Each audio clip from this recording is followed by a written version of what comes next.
السلام علیکم ورحمۃ اللہ۔ عزیز طلبہ، آج کے اس لیکچر میں ہم حصہ احادیث جماعت دہم حدیث نمبر 4 اور 5 کی تشریح کریں گے۔ حدیث نمبر 4 عن ابی ہریرہ رضی اللہ تعالی عنہ ان رسول اللہ صلی اللہ علیہ وسلم قال اذا قلت لصاحبك يوم الجمعة انصت والامام يخطب فقد لغوت۔ صحیح البخاری۔ ترجمہ: حضرت ابو ہریرہ رضی اللہ عنہ سے روایت ہے کہ رسول اللہ صلی اللہ علیہ وسلم نے فرمایا، جب تم نے جمعہ کے دن اپنے ساتھی سے یہ کہا کہ خاموش ہو جاؤ جب کہ امام خطبہ دے رہا ہو تو تم نے فضول بات کی۔ عزیز طلبہ، آگے ہم اس حدیث کی تشریح کی طرف جاتے ہیں۔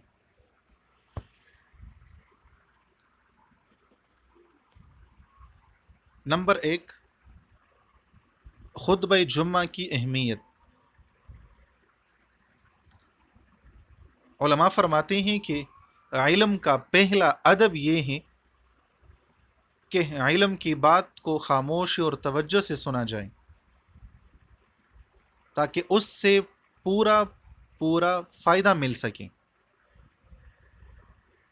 اس لیے جمعہ کے اندر امام جو واعظ و نصیحت کرتا ہے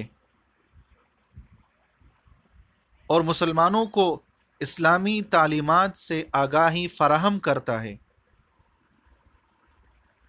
تو ان کو غور سے سننا ایک مسلمان کے لیے بہت ضروری ہے۔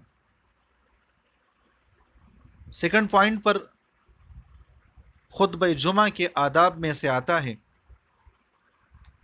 کہ اگر آپ امام کا خطبہ سن رہے ہیں، ان کی باتیں سن رہے ہیں، تو اگر کوئی دوسرا ساتھی آپ سے باتیں کر رہا ہے، اس ماحول کو خراب کر رہا ہے، تو آپ ان سے یہ الفاظ بھی نہیں کہہ سکتے کہ چپ ہو جاؤ، کیونکہ اس آواز سے اور لوگوں کی توجہ امام سے ہٹ سکتی ہے۔ اس لیے آپ نے اشارے کے ساتھ، آپ نے معمولی حرکت کے ساتھ اس کو خبردار کرنا ہے کہ ابھی امام خطبہ دے رہا ہے، لہٰذا آپ بھی توجہ سے اس کو سننے کی کوشش کریں۔ چونکہ اس حدیث کا ہماری عملی زندگی سے تعلق یہ ہے کہ ہم جب بھی نماز جمعہ ادا کرنے کے لیے جائیں تو ان تمام آداب کا خیال رکھیں۔ سب سے پہلی بات تو یہ ہے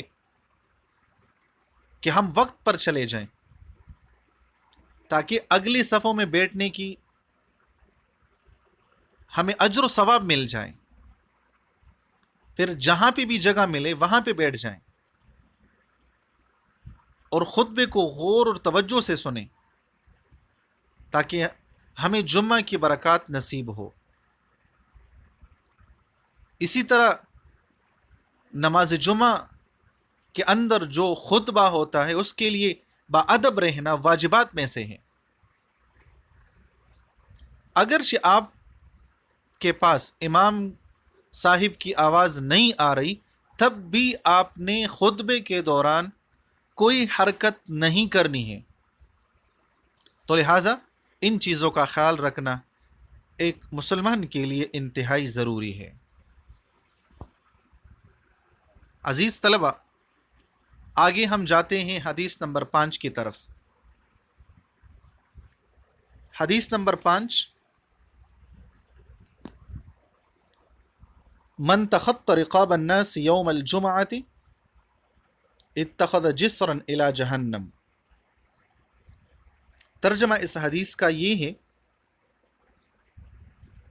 جو شخص جمعہ کے دن لوگوں کی گردنوں پر سے پلانگ کر گیا، اس نے گویا جہنم کی طرف پل بنایا.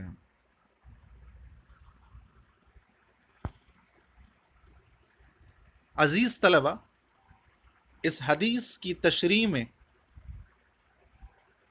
محدثین کرام چند چیزوں کی طرف ایک مسلمان کی توجہ دلاتا ہے. نمبر 1، آداب جمعہ کی تعلیم دی گئی ہے. نمبر 2، جو لوگ جمعہ کے لیے دیر سے آتے ہیں